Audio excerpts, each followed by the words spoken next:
Welcome to Body by Design. I'm your host, Blue Driver, a women's strength training and metabolism coach.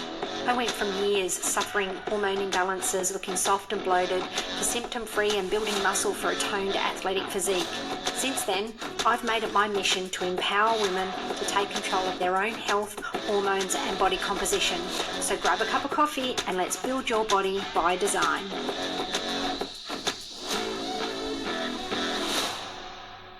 Welcome back to the Body by Design podcast, everyone. And today I have Rachel Godfrey with me. Thank you for joining me, Rachel. Thank you so much for having me. It's a pleasure to be here. So Rachel is an online health coach. She deals a lot with entrepreneurial women, executive women, high achievers, and has very much the same thought process as myself around becoming the person you want to be. So I thought I'd invite Rachel on to have a bit of a chat about that. But I'd love to hear from you a little more about how you got into this and more about your business. Well, I certainly didn't plan to be here many, many years ago. You know, I think when you start out your career, I've always loved sport and I've always been fit and healthy. I've been, a lifelong athlete, as they say. And, I think, when you attend these career fairs when you're 13 or 14 years old and you get sat down with a career advisor and they say to you, what do you want to do basically for the rest of your life? And you're like, I have frankly no fucking idea. Right. I mean, most people in their 30s and sometimes 40s don't know what they're doing. And that's fine, but it's all a process. And so, I remember going to this careers fair and I was like, well, I'm like into like medical stuff and I like sport. And they were like, well, then the obvious choice is you should be a physio. So I was like, okay, then that's it. And I look back at that meeting and I thought to myself, I wonder, like, if I was a guy, would they push me more towards being an orthopedic surgeon? And I think it was very much and I say that because one of my, I'm not going to have regrets in life, but one of my, if I knew then what I know now, I would have studied medicine and I would have gone down the surgical route rather than the physio route. But long story short, I ended up as a physio. When I graduated, I worked in the NHS for 18 months and I hated every minute of it. I felt like I was living my life for somebody else, for who, I have no idea. I thought that I was following what I was supposed to be doing. And I kind of got to, you work hard through school, you work hard to do your A-levels, got to university, did the degree. And then I was like, is this it? And so from there, it was about 22. And I remember sitting on my bed one day, I was supposed to go back to Birmingham where I was working in the UK. And I just remember saying to my mum, I'm not going, I'm done. And I'm like, what do you mean you're not going? And I was just like, I'm done. And this is so typical of me, back then where I would push and push and push until I couldn't push anymore. And then there was like that breaking point. And then that was like a real time for me to kind of stop and smell the roses, as my dad used to say, like just take some time out, decide what you want to do with your life, or like, basically in his own words said to me, you need to know who you are, what you stand for and where you're going in life. And so that's how I found myself on a flight to Australia, to run away from all of my problems. I felt like I was missing out in a way. All my friends had traveled to Australia when, they were 18, 19, 20, 21. I didn't. I stayed and I studied. I was a typical like straight A student and, working really hard. And that's also where I got my sense of self-worth and identity. And I was a perfectionist and like tied up in all of that, being busy and achieving to feel good about yourself. And so I kind of felt at that point like I was missing out. And so whilst I was a physio, I had done a lot of work experience and I've been obviously working in sports teams and athletics, particularly in contact and combat sports. And I was so lucky to have some amazing strength and conditioning coaches that I'd work with who really kind of took me under their wing. And I was obviously lifting weights at the time, started lifting weights when I was 13. I'm now 41. And these coaches really took me under their wing and I became more interested in what was happening in the weights room than I was and what was happening in a physio room.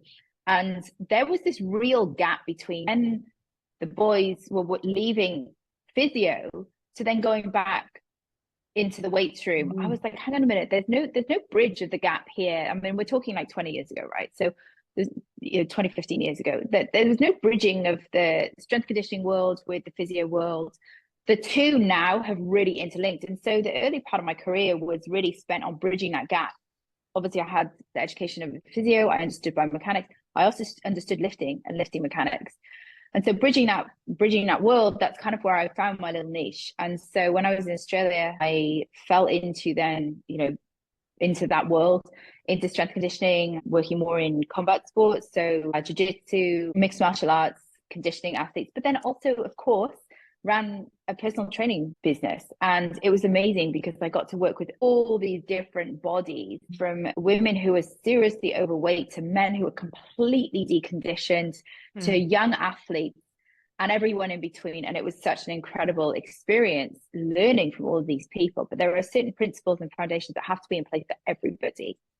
And I think that's what's missing today. We get caught up in the weeds. And so after having my time in Australia, setting up and running several businesses, 2015, I moved back to the UK when I met my now husband. And we set up a business that was more around mindset and emotional and behavioral change, because what I'd realized was, having spent a good 10 to 12 years in the personal training and fitness and health space, a lot of people, and by that stage, I'd also been online for at least 2 or 3 years. So I started my online business in 2012. I had realized that there are certain things that hold people back. What is it? Why is it that some people can just follow a diet and exercise plan and, that's them, they're sorted, they kill it, introduce those habits and they crush it. And then why is it that some people, a lot of people, most people fall off the wagon? And it's this constant repeating cycle. And so when I met David, my husband, he was already an expert in emotional behavioral change. So I thought, this is perfect. I'll just reintroduce him and bring him into my business. And so we launched a new business, Chase Life Consulting. And we worked back then specifically with women who were really struggling with emotional eating and binge eating. And there are many ways to describe it. So some people class binge eating as like, full on, you go and you buy all of your chocolates and your crisps and whatever food it is, and you sit and you stuff it all in. And then on the other side of it, there is mindless eating, grazing and snacking, the BLTs, the buy, fix and taste, where you just do this stuff mindlessly. Look, it's all the same thing. It's, are you in control of your food, or is food in control of you? And for a lot of people, they don't realize that they're on that spectrum somewhere. And it's only when we address the emotional behavioral change and how you show up and how you do life that you will finally get the body transformation that you're after. And so that's where we are now. Fast forward, we're 2025, 10 years later. What we do now is we work with entrepreneurs, high-level C-suite execs who are working with extremely stressed, extremely busy people who genuinely are very time poor. But here's the thing, the traits that made them successful in the first place, things like people pleasing, overachieving, completion addiction, being a human doing, all of those traits that I used to have in my early days of my career, to accelerate, to go through medical school, to then go back and do my postgrad, to then build several successful businesses when I was in Australia, like all of that stuff also broke me, because even though I did it, it broke me. And I was tired, I was exhausted, I had adrenal fatigue, I had torn hamstrings, I had all these signs from the universe going, fucking slow down. And I was like, nope, not listening. And so all of these traits that make you successful in the first place are also the absolute roadblock to your health, and also the roadblock to your financial income and your furthering career. So you will reach a certain level of that very masculine trait of pushing.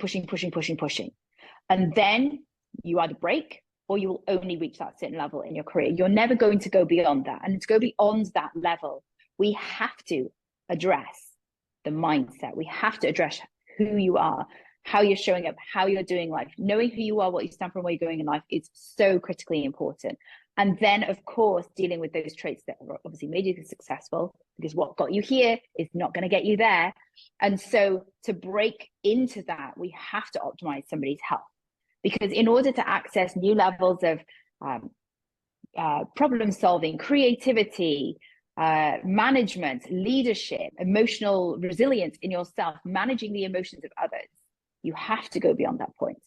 And so that's what we do now with Chase Life. And it's a fun and it's a wild ride. Wonderful. And I think it's, something that is really needed. And like you say, it's breaking those habits because what got you to where you are is not going to get to the next level. And I listen to you talk, and though who I work with is a little different, 40 plus women, most of them are mums, working mums, not necessarily all high achievers, but they still have similar traits in the giving everything to everyone else, the choices that they make leading to. So they're giving to their children unconditionally. And though we do give to our children, at some point we need to be thinking about ourselves, but they go on the back burner. The partner, the husband is at the forefront, getting to all the training, soccer games, all those sorts of things. And then what the boss wants at work, it's that giving out. And again, they find themselves in those places of, some of them come to me chronically stressed, adrenal fatigue, hormones are a shambles, as we get into the 40 plus arena. We got a lot of hormonal changes there. And without that support underneath us, it's going to make things worse. But it's about them flipping the script and changing what they're doing to allow them to get to where they want to be. I think initially most of them think they want to go back to their old selves, but it's actually creating a new self for them. And it's flipping that script and realizing that they have to change what they're doing. And once they get the foundation of nutrition and movement and can give to themselves, the ability to deal with stress, to have more on their plate, to have clarity of thought in prioritizing, just becomes so much easier for them when they nurture themselves. And I think there's a lot of similarities there. What is one of the first things that you do with your clients when they come in? They're a red hot mess, the brain fog, they're, a lot of stress, adrenal fatigue. What are the foundations that you lay first up with them? Well, I mean, I think despite the fact of whatever category of, I mean, let's just talk about women, but this applies to men as well. I mean, whatever category that somebody fits into, whether they're a stay-at-home mom or whether they're a high-level exec.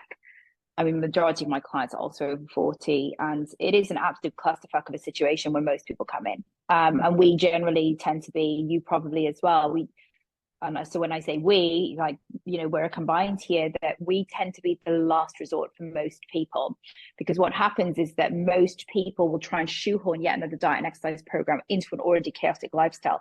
And it's only when they realize that that is not working for them, but they kid themselves for so long. Well, it worked last time. I lost a couple of kilos last time. It did not work, because if it worked for you, then you would have kept it off. Yeah. Right. Definitely. So here's the thing. We can't shoehorn another diet and exercise program. There is no magical unicorn diet and hen's teeth training program that I'm going to pluck from my 20 years experience of doing this and magically transform your life just because you're doing a new diet, quote unquote, and you're doing some new exercise, but your diet's going to end. The second your diet ends, you're going to get fat again, and we're going to end up in exactly the same place again. So we have to look at the complete picture here. Now, I strip everything back for clients, and I always say we've got a couple of key principles that we have to implement right off the bat. And from a how-to perspective, I mean, the obvious choices are 30 to 50 grams of protein in every single one of your meals. You want to be aiming for 3 meals a day. I don't care how busy you are, there is always room to sit down and have 3 meals a day. You want to make sure that you're sleeping 8 hours a night. All right, there are some things around that perhaps we need to look at HRT, perhaps we need to go and look and get your bloods done, all of that stuff, but we need to be prioritizing sleep. So there are many things under these pillars. So protein and nutrition obviously being the key ones. Second one is sleep, steps, movement. People are not moving. I go to the gym 6 days a week. No, you're an active sedentary person. You're going to the gym and you're faffing around, flailing around with weights or doing some kind of ineffective exercise. Look, no exercise is bad exercise, but quite frankly, there are way more effective methods of getting lean and losing fat and managing your stress. Walking is one of the best ones. So getting people's steps up, minimum 10,000 steps a day. I'd say 10 to 15,000. We've got to get moving and we've got to get active. We are a hugely sedentary population. On top of that, lifting weights. Lifting weights is so important. It is muscle is the anti-aging and the longevity primary thing. right? Yes. Forget Botox. No, actually, let's not forget Botox. But, let's be honest here. Lifting weights, eating good food, and perhaps a little bit of Botox. Like, these are like the three key things, right? Let's not beat around the bush here because, we got to have a little bit of dermatological help where we need it. But, lifting weights and key nutrition are the important things. And above all, the fifth pillar, which should probably be the number one, is emotional resilience and emotional behavioral change. So under that pillar, what do we do for emotional behavioral change? And the first thing is learning who you are, what you stand for, and where you're going in life. What does that mean? Who are you? Your identity. If you have no idea who you are right now, then that's okay. Look, none of this is your fault. If you have come to a trainer or a coach and you find yourself in a situation where you're like, I don't even know anymore. All I know is that I'm so tired. I'm absolutely exhausted. I've lost belief in myself. I don't know what I'm doing anymore. Please just help me. First of all, belief. You have to have the belief that you can change because nobody can want it more for you than you want it for yourself. The number of women who we speak to, and I'm sure you talk to as well, Lou, who you run a consult with them and they say it comes to the investment and they're like, oh, I don't know, that sounds like quite a lot of money. Yet they're spending, my clients are spending like $30,000 on a Birkin handbag and not blinking an eye. Yeah. But when it comes to investing in themselves, they won't back themselves. Like this is an issue here. And this is the number one reason why women are not changing because they don't back themselves. And by the way, a transformation is more expensive than you think it's going to be. It's going to be harder than you think it's going to be. It's going to take longer than you think it's going to be. You're going to have more hurdles and more mountains to climb than you ever thought possible. But guess what? At the end of it, every single step is worth it. 100%. It is so worth it. Do you have any idea how good you can feel on the other side? And it filters into everything. Deep. You get your health and your physical in line, and it filters into everything in your life. Yes, takes everything. Longer. Yes, it takes work. I always say to my clients, I will never, ever, ever be the first person in this relationship to give up 100, unless they disrespect, but of course. But I'll never give up. I don't care how many times you fuck up. If you show up, we just keep moving forward because there's going to be plenty of fuck ups, but you have to do the work. I can't do the work for you.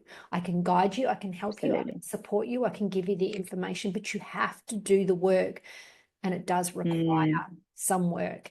And I think the big one that they miss, you can get the nutrition on and get the moving and everything. It seems to be these roadblockers that they don't realize the emotional work that needs to be done with it, because how did they end up in this? Yes, okay, they didn't eat right, they didn't move enough, but usually when you get down to it, there's a lot of emotional blockers in there. A big one I see in the women that I deal with is the self-worth, and they feel if they pour into their children and their family more, that will make them worthy, that they will be loved back. They're not loving themselves. And it's such a cliche to love yourself. And I think a lot of people don't even know what that means. Okay, so what that means is that if you're running that paradigm, it's actually being very selfish. Now, I know I'm probably going to get shot for saying that. I 100% agree on this one. It's selfish. Why is it selfish? Like, and actually, so it is selfish that somebody's not showing up as the best version of themselves. So whilst you think you're being a nice person in putting your child first or your spouse first or your employer first, whoever it is first, being basically a people pleaser, what you're really afraid of is being judged. You're going to be judged anyway. And guess what the reward is for being a people pleaser? More fucking work. Yep. You're not because you do it quietly. This is when you end up in this downward spiral. Absolutely. So you are being selfish. If you're not showing up as the best version of yourself, you are being selfish in that relationship, whether it's with your spouse, your children. Why? Because they're getting the tired, the cranky, the irritable version of you, the not present version of you. And so I can guarantee you do. A child or a husband would much prefer less time that's pleasant with you than more time that's cranky with you. Yes. 100%. I've talked about this on one of my podcasts before, is that it's something I actually teach my clients as well. Sometimes we all come home at the end of the day. I'm a real introvert. I love to spend a lot of time alone. I've also got the attention span of a squirrel on speed. Some call it ADHD. I call it attention span of a squirrel on speed, and having special abilities to do very special things very quickly. And I only do things that I'm interested in, right? So call it what you want, but that's what it is. But I get very overstimulated very quickly. And I've noticed the same pattern in my son. My daughter, she's a bit more chill. She's more like my husband, but I can get very overstimulated very quickly, and I need quiet time and downtime. And so with my clients who are back to back on calls all day, they really don't have much downtime, I will say to them, and I do this myself, I come home and I'll sit in the car for 5 minutes, because I know the second I walk in the door, the kids are going to be all over me. I've got young children. I have a 6-year-old and a 5-year-old, and they're going to be mummy, mummy, mummy. And the stimulation for me is overwhelming. And so now I manage that situation where David knows now that when the car is parked in a driveway, but I haven't got out, I'm having my 5 minutes of getting my own shit together, so that I can, when I enter the house, even though I'm hungry, I'm probably thirsty, all I want to do is sit and quietly eat, and then frankly be by myself. That is how you put your kids first. You first of all put your own oxygen mask on. I get myself into a state, okay, all my kids need from me right now is 5 to 10 minutes of unadulterated mummy time, of what did you do today? Show me what you made. Oh my God, that's amazing. What else did you do? You know, all of that energy. And then they get kind of bored and they pitter off and they do their own thing. And then it's time for me to eat or to do whatever I need to do, right? And so having that they is a game remember that changer. 5 minutes, that positive 5 minutes. They will take away that every time mum walked through the door, she was there for me. Rather than every time mum walked through the door, she was like, get off me, wait, all those things. And I've been in that place. And it's right. So you've got older kids, right? You've got older children, but I'm sure you remember the overwhelm of having 2 very young children. My children born 90 months apart. It's full on. Yes, it is. You know, not to point out the obvious, but you are a woman running your own business with 2 small children, lifting daily. So you're about three times a week, I think I saw you. Yeah, 3. But getting your daily movement in, whether it's lifting or walking, eating well, maintaining yourself.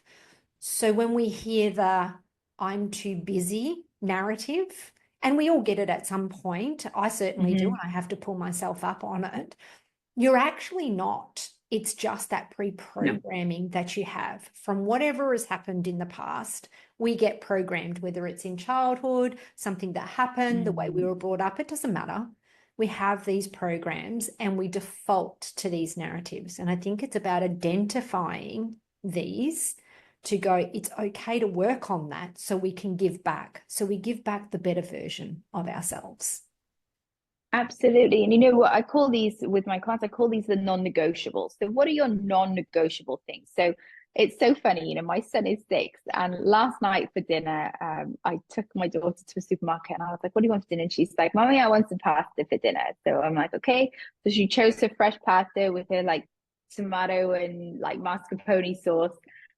And I was like, oh, because they usually have like some kind of meat in their dinner as well. But I was like, oh, Sunday night, you know, blah, blah, blah. They can have like one of their, you know, like kind of TV dinners in inverted commas. So like she chose this fresh pasta and blah, blah.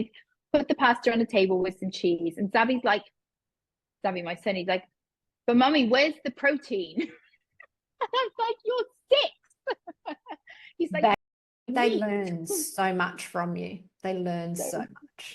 He's like poking around in his pasta going, Mommy, where's the meat? There's no protein in here. And I was like, oh, Debbie, there's protein in the cheese. And I was like, you know, you've had like, this is what you had for breakfast. This is what you had for lunch. And I was like, you know what, so for dinner, it's okay.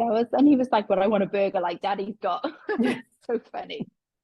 That's so cute. So funny. So you know, so these will be like the non-negotiables. You know, so my non-negotiables are that I obviously 30 to 50 grams of protein 3 times a day in my meals, 10 to 15,000 steps every single day, and I lift 3 times a week, and everybody knows it. So my schedule is I'm up early in the morning, and I think this is also one of the biggest things that I do when I work with mums is you must get up, especially young kids. You must get up before your children get up. That first hour of the day that you have to yourself is sacred time. I cannot stress how sacred that first hour of the day is. I don't care what you do in that hour. If you get up, you have a coffee, you scroll on Instagram, I don't care. Obviously, there are better ways of utilizing that hour. You know, what do? I get up an hour and a half before the kids. I sit and I've got a little journal that I kind of jot my notes down in as I'm having my coffee. I train at 5:30 in the morning, so I train 5:30 to 6:30, and then I'm back, feed the kids, and then off they go to school. So that's my routine, and everybody in my household knows it.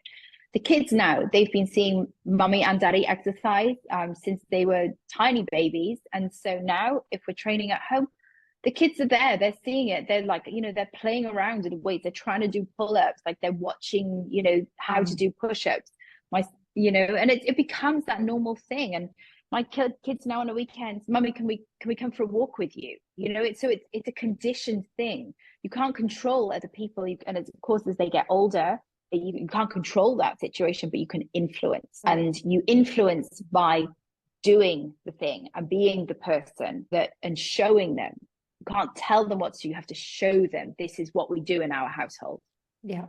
And even if you have older children, it's not too late. My kids didn't start seeing me lift until I think my daughter was 12. And they're both very much in the gym now. They love it. They think about their food, and so it's not too late for someone to see you invest in you. I think sometimes when you try to change who you are, there can be pushback within the family because they do see it as a take it away. Yeah. But if you hold fast long enough for them to see the change in you and how happy you are when you are calmer, when you enjoy your life, when you're achieving more, whatever that achieving looks like, your ladies in business, my ladies, it could be, family life, it could be their body composition, whatever it is that you're achieving that makes you happy, your loved ones will be happy for you. It's just that little in-between time before the big changes start showing up that it becomes difficult. And I think this is the hardest place to be, to live like who you want to be, which is what they really need to do. How do you help your people stay in that uncomfortable place where they might get pushback from the outside, pushback from their own programming, in that uncomfortable place where they're doing the do but not actually getting the results yet, because there is a time transition before it happens? So I always say your body's a delayed representation of who you really are. And so when you create this new identity for yourself, which you have to create in order to get a physical, mental, emotional, spiritual change, you have to create this identity for yourself that is so clear, your next level self. So who is she? How does she show up? What decisions does she make? What would she do in this situation where she's faced with a roadblock and faced with a hurdle? You have to make decisions from this place, not who you are today, because eventually you start showing up as this person over here, the best version of yourself, who, yes, occasionally has fuck up situations. What does she do in that situation? You know what? She's building her guide rails. She's kind of learning what's appropriate and what's not, navigating the gray areas of life, of which there are many. And this is what the high level next version of yourself is. So making that your priority and always making decisions, always connecting with that. So you get more of what you focus on in life. You get more of what you want, not on what you don't want. So a lot of people are very clear on what they don't want. I don't want to be overweight anymore. I don't want to be fat. I don't want to be tired. I don't want to be feeling like this. That's great. What do you want instead? So let's focus on what you do want. Get crystal clear on that. Who is the person that you're becoming? And just remembering that your body is a delayed representation of who you really are. And so with that is where then those two worlds meet. And by the way, this is not just the physical. This is the physical, the mental, the emotional, and the spiritual. All of these have to combine together. Now, look, I know when I talk about the spirit world and the spirit manifestation, whatever you want to call it, reality creation, a lot of people go, ugh, that's too woo-woo. But you get to a certain stage in your life and in your career, particularly over 40, you start to realize actually energy and frequency is everything here. So this person that you are creating, and it is a creation, it's literally a figment of your imagination. If you're able to think it, you're able to be it and do it. Right. So you got to get crystal clear on that. Also, not only what does she stand for? Who is she? What does she stand for? Where is she going in life? What choices, decisions does she make? What does she eat? How does she show up? How does she interact with other people? How calm is she? What is her emotional resilience like? But also, what is the energy and the frequency? Because the energy and frequency leads everything. This is like your field of attraction. This person here is magnetic. They don't chase, they attract. And so when we're coming from, and this is very common in the clients that we work with, they often work in male dominated industries, very masculine approach to life and business. Fight, fight, fight, fight, fight, do, work, rather than the feminine, which is attract. So that's why we have to merge these two worlds together. And look, there's a time for the masculine, because sometimes we've all got to graft a little bit. You can't just be all up here woo and manifesting and all of this reality creation stuff, sitting on your ass and expecting it to happen. It doesn't work like that. We have to merge two worlds together, but your body is a delayed representation of who you really are. And that is what we have to keep remembering. Yeah, 100%. I love it. I do, see the let's woo type thing, and my own personal journey back in going back a period of time where I first realized this. And then there was a period of time where I lost that, and it's coming back into my life again now. And when you've had it, lose it, and it comes back and it all starts working again, it really does cement to you that it is the emotion and the frequencies in this world that work. Like you say, there does have to be do with it. We can't just think it, we do have to do. But if you can hold on to that picture long enough of that person you want to be, she's fit, she's strong, she's healthy, she's achieving all those things that you want. If you hold on to that long enough, your awareness tells you what actions to take, rather than just trying to force the actions of your ego saying to you, oh, but I have to do this. If you actually take a moment to step back, really get a clear picture of what you want, like you've been talking about, and hold on to that, you will attract the answers that will guide your doing, rather than just... Absolutely. And again, it's having that belief. We talked before about that belief element. And sometimes when I talk also about doing the work is sometimes, so for me, doing the work, like the masculine side of it, of sitting down in my chair and doing the work, is honestly very easy. It's very programmed into me. And I have to almost fight against that, because if I want to, and I'm just wondering what happened with you and why you lost that spirit connection, because when I've done it before, in the past, it's because I've gone way too into the masculine and I've been in the busy and the doing, right? And then you kind of forget actually this, but that kind of like that energy and that frequency and that spirit connection. And then you kind of find yourself in a frequency and an energy of desperation is the wrong word, but it's like that you want it too much. You want it too much. And this is a key part of manifestation and reality creation. Surrender. Total surrender. And when we're talking about a body transformation of, you've got this picture of who she is and the identity, and you created this version of yourself, you then got to let it go and have a deep sense of knowing that you will land on your feet. Like, I've got a very deep sense of knowing that I will always land on my feet. It doesn't matter what fuckery is going on. Like, eventually I will always land on my feet. Having two kids at 19 months apart, running businesses, putting those businesses into maintenance mode whilst I was, a stay-at-home mom, or being a mummy and trying to like do these things. Like, it's not been an easy couple of years. Like, it's been tough, particularly from, I think, we had COVID, and we had, from 2022, I had that sort of midlife crisis, when you're 38 and you're about to turn 38, 39, 40, and you're questioning the meaning of life. And I had two very young children, and I was like, God, I thought I'd be further ahead than I am now. What am I doing? I'm 38. Should I still be like modeling bikinis? I've been a fitness and bikini model since I was my earpod just fell out. I'm not sure if you can hear me. Sorry, my earpod just fell out because I was very animated. But I had all of those feelings of, God, I thought I'd be further ahead right now. I'm 38. Perhaps I should start growing up. I should start having running a real business, whatever on earth a real business is. I've been an entrepreneur since I was 21, and, you kind of get all of these question marks and feelings. And, and I really I started to kind of explore new options, where I said I was going to divorce the fitness industry at 38 years old. I was like, divorce the fitness industry. I'm done with this. I'm done with being a bikini model. And I like this. I'm bored of teaching training and nutrition. That was me. And then I actually started to go more into the mindset of business, because obviously I've run some decent businesses. I was like, well, I know how to run businesses. I can teach people the the mindset behind that rather than the mindset behind body transformation. I was like, I'll just switch it to business. And do you know what happened? I got so bored. I'm so glad I did it. And I was so bored. And then I got invited to speak at an event. So this is really the universe again. Like, this is the universe giving you the answers, and you have to listen.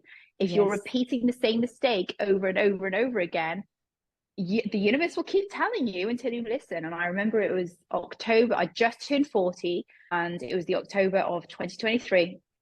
I was invited to speak at a very large event, and there was a room full of about 300 like young personal trainers, like young hungry trainers. And I was like, wow, that was me. When did I actually lose my love for this?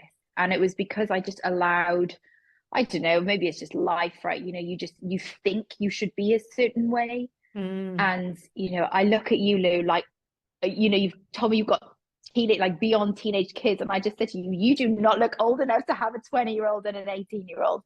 I mean, I'm sorry, but like 40s are the new 20s. I mean, like, we do things differently. Our age group of women, yes, our age group of women, and this is what, like, I was just like, this is giving me life. Like, I'm watching all of these women who are over 35, and they are absolute fucking badass. They do not give a flying fuck what people think about them. They are doing amazing things. They are showing up in business. They are totally empowered. They are ridiculously hot and thriving on it. They've got great relationships with their kids, great relationships with their husbands. Let's have more of this. Happy, healthy, centered women. And I thought, right, well, I know that this is what I've been doing for my entire career. I'm just going to reshift my focus. And this was around me then having to show up unapologetically, because prior to turning 40, honestly, I do think when I said I didn't really give a fuck, but I did, clearly, because I was afraid of being judged. And then I think you turn 40 and you're like, well, it's now or never. And the freedom that comes with that when you finally come home into yourself and into your body. And I love teaching this to women. And I know you're the same, and this is what drives us as coaches, right? Is that when you watch somebody just thrive, not just physically, like the physical transformation, honestly, is the tip of the iceberg. When you see a woman just thrive, and she's hot, and she's just in herself, and she's confident into her self-worth, for me, that's everything. And I know it is for you too. Like, that for us as coaches is like the be all and end all, is watching people win. The biggest wins that I have had as a coach have been those things. I've had all sorts of, and ladies, not suggesting you need to leave your marriages or relationships or anything like that. Yeah. But I've had a client that really had no belief in herself, had no self-worth. The process totally changed her. And she woke up and realized she was not in a relationship that was healthy for her. And she broke free of that. And the change in her and the way she flourished was just amazing. And I think that is probably one of the biggest ones I remember to date, because it wasn't really about, yes, there's been a physical transformation with her, but the change in herself, the belief she has in herself, what she wants in life now is about her, not what the family wants, what the children wants, what the husband wants. It's not about, you know, and you can still have what you want within a relationship, obviously. This wasn't a great relationship for her. It really, you know, really wasn't healthy. But because she grew, she was able to see that and see her own self-worth. And that's been one of the most amazing, I mean, there's plenty of stories I've got, but that's been one of the most amazing ones for her to step out of something that really devalued her because of this process. And I say it to women all the time. You come in, and they all come in looking for fat loss. Even if they're not overweight, I was the skinny fat, and you think you need to lose weight. They all come in looking for fat loss or hormone balance. And it is so much more than that. Even in the physical, it's more than that. It's building muscle, it's getting strong, it's, you know, being healthy, but then it's the mental, emotional, and spiritual component of it. And if you don't look at it at first, you'll start looking at it when those roadblocks come up, because there will be something in it. There is something in it. And a lot of the time I find when people dive into it, And particularly for myself, when I started diving a bit more into it, it all goes back to a very similar programming that I had from childhood that's just showing up in different ways. So it's showing up in my business, it's showing up in my relationship, it shows up in, my health. If you really, really get down to it, there's a very common programming there for you that is putting a blocker in your life in many aspects. It won't just be your physical transformation. You'll find it shows up in many places. Absolutely. I love that story. It gives me goosebumps. Seriously, even like I don't know who this lady is, but it just gives me goosebumps because it's so freeing. And, on the opposite side of it as well, there's a lot of marriages being saved here too, because, 100%. a lot of the time when it comes to a separation or a divorce, like, the woman has checked out long before the man does, right? Long before. And, once she drops, well, I'm out, he's often left, well, like, where did all of this come from? Yeah. And so if you're not happy in yourself, and yes, men as well, like, you both have to be happy in a relationship together, which means both being your best self together and supporting each other. The number of men, though, on the other side of it, who, when it comes to the wife wanting to invest in herself and become better, become stronger, do a program like this, he won't support her. Massive red flag. Massive red flag. Yeah. Sometimes it's because she's done things before and she's not followed through on them. I get that. But, if my husband was struggling with something personally and he had the initiative to go and find a coach and, decide that this is what he wanted to do, I wouldn't care what that person was charging. If David thought that it was an appropriate solution for him and it felt right, I don't care what that cost. Yeah. You must be supportive. You must be supportive. And like, people are funny about money, but money is replenishable. Time is not. Your marriage is not replenishable. The number of divorces that can be stopped if people would just start to invest in themselves. That doesn't necessarily mean going to spend thousands of dollars with a coach. Invest in yourself. Put your time, love, and attention back on yourself, because your spouse and your kids are going to benefit. And it comes back to, if you are a happier person, if your relationship isn't great, if your marriage isn't great, investing in yourself. Now, initially you might be going, oh, but he does this and he does that, and we're not connected because of this. There's always two sides to it. And often we've just ended up in a circle. And it's just like, what thread do we have to pull first? And you know what? The only way it's ever going to happen, it's certainly not going to happen by making them pull first. You do here first.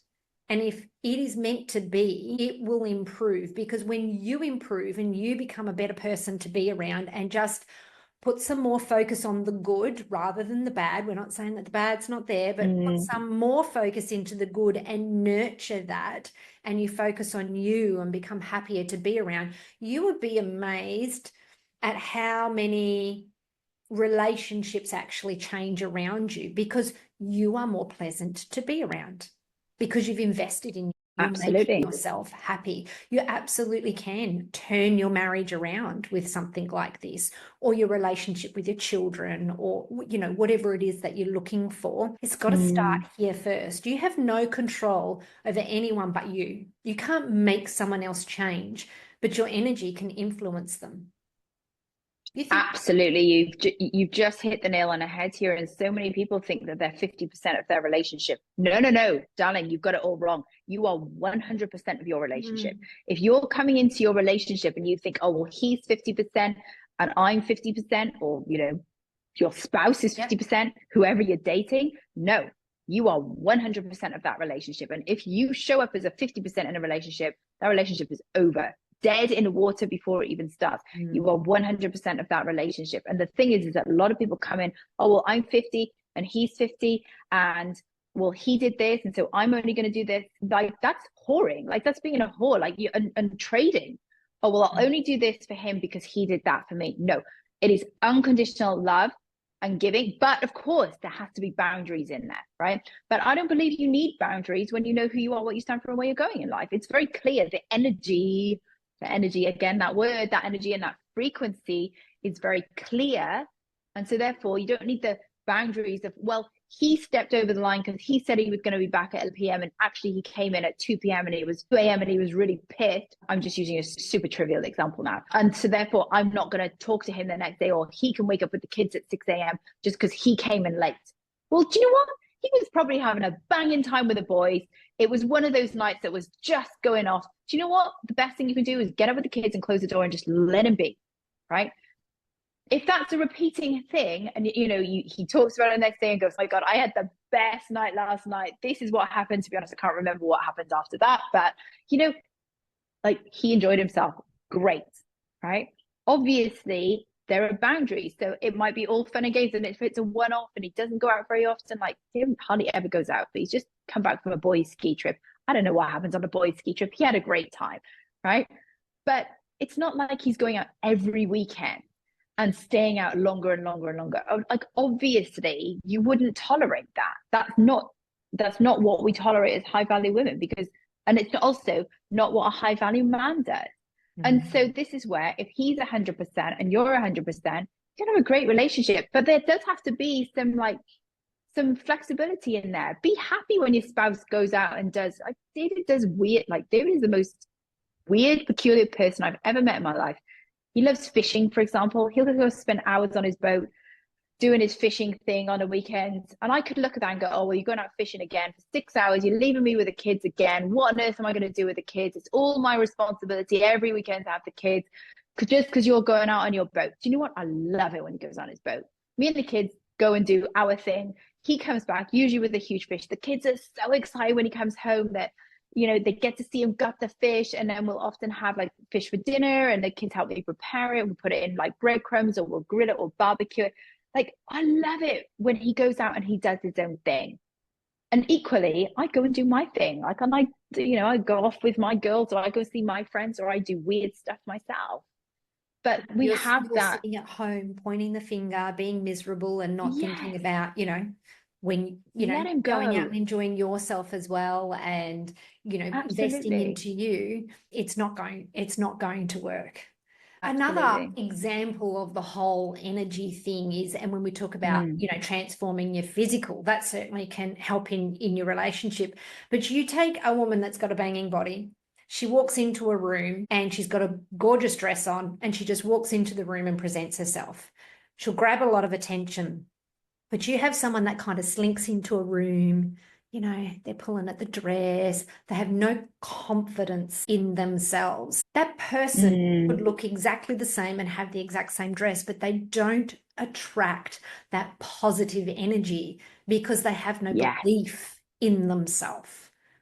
Yet the physical is exactly the same. So when you work on you, and yes, the physical becomes what you have manifested to go down into that path. If you can manifest that, not only are you manifesting that physical, but you're manifesting that confidence with it. So many women that don't have a great relationship, part of it is that confidence, that physical intimacy. They're always tired, they don't feel good about themselves. That can have a massive impact as well. But just changing your physical is not going to be enough.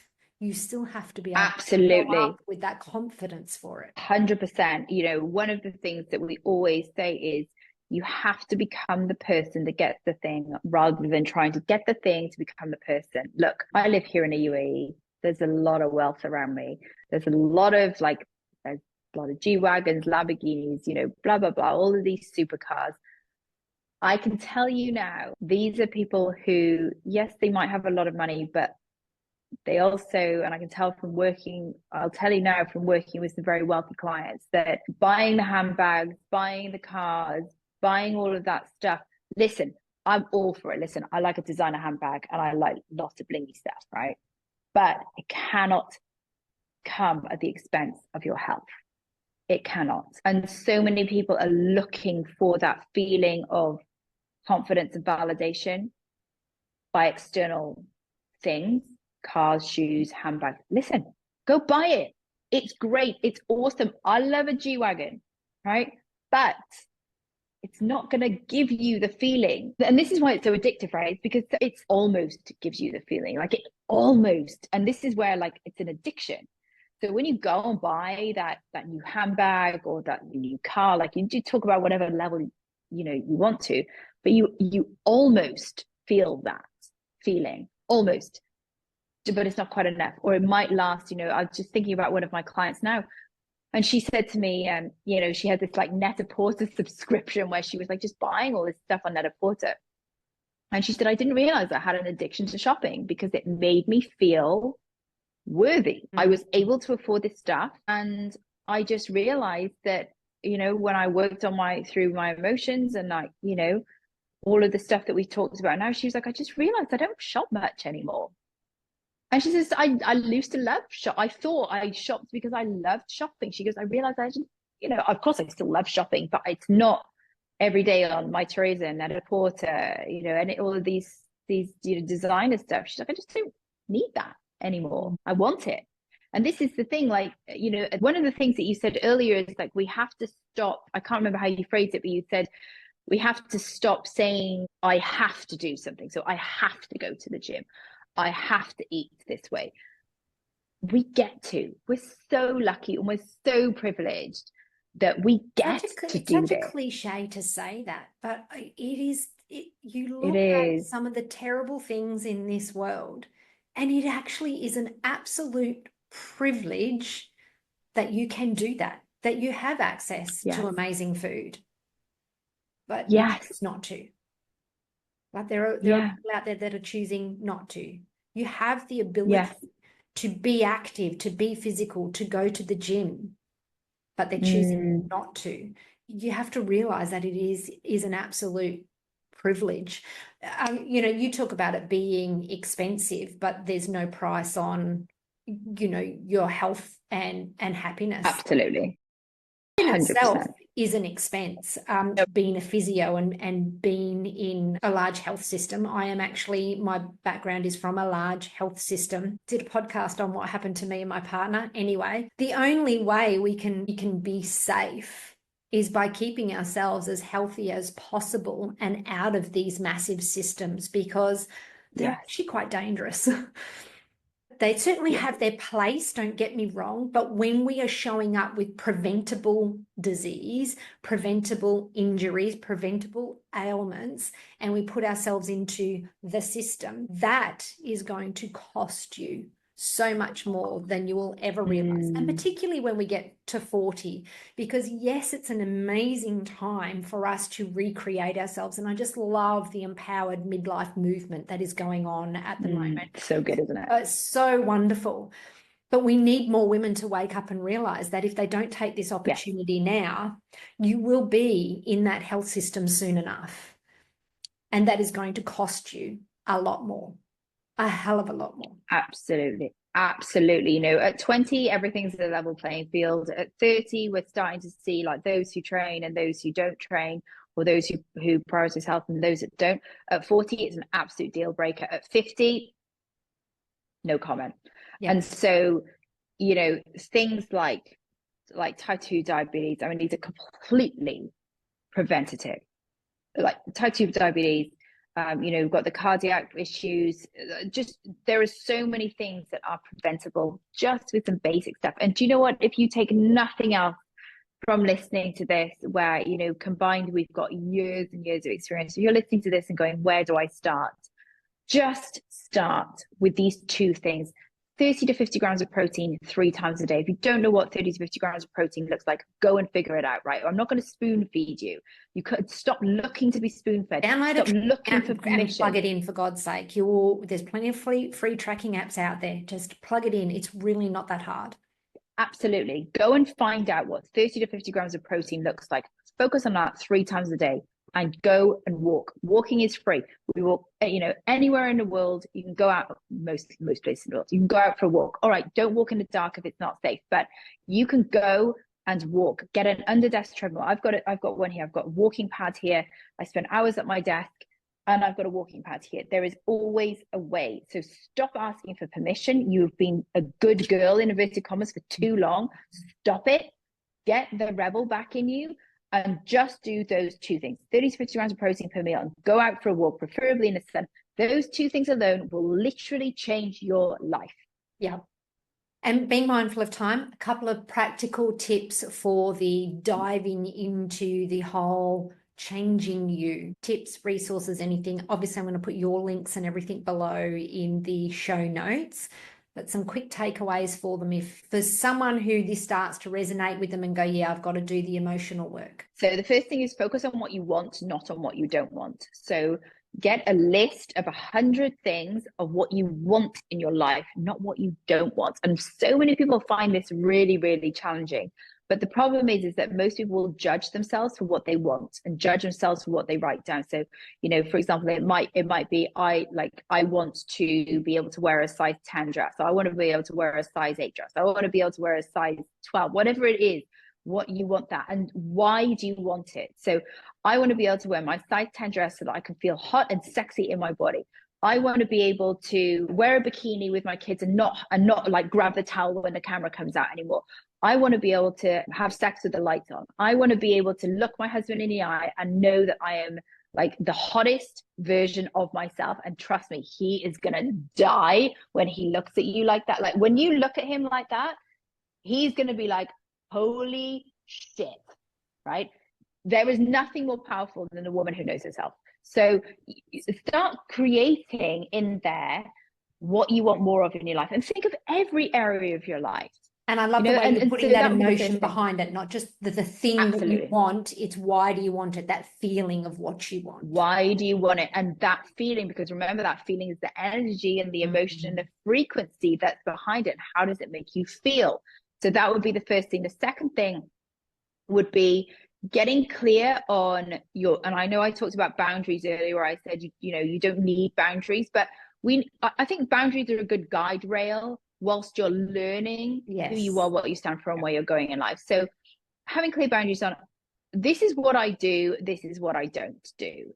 And in those boundaries, creating your non-negotiables. So not loads of them, maybe just, you might just start with, if you're tired, you're overwhelmed, you're stressed, just start with your non-negotiables. As I talked about earlier, 30 to 50 grams of protein per meal, walking 10,000 steps a day. Just start there. Once you've done that for the first month and you've ticked them off every day, you can go pat on the back. Amazing. That's programmed into me. I'm coded now to become the next version of myself. Then you're going to add in, right, I'm going to invest in a personal trainer, which, by the way, best thing you can do, hire a coach minimum for a year, learn how to lift weights properly. And then underneath that, okay, so now let's start to look at my next level and next version of my identity. But I always do the steps above that first because it's important to have a focus initially. And then we're going to be implementing habits. You can start feeling better about yourself because then we access the next level clarity of thought, next level frequencies, next level energy, because then we can start to think about, okay, so who am I and who am I becoming? And that would be sort of the final version. And obviously there's like lots of pillars under that, but you know, maybe I'll write a book one day. I've been saying it for a while, but it's in there somewhere. I just need to kind of formulate my thoughts. It's a starting point for people who are, I know. Yeah, for sure. So that's wonderful. Thank you so much. I'm going to put Rachel's contacts and everything in the show notes here, people. If you've taken away a nugget of gold from this, please screenshot, share, and tag me on Instagram at strengthtraining.nutritionist. Sorry, spit that one out. And until the next episode, enjoy. Thank you, Lou.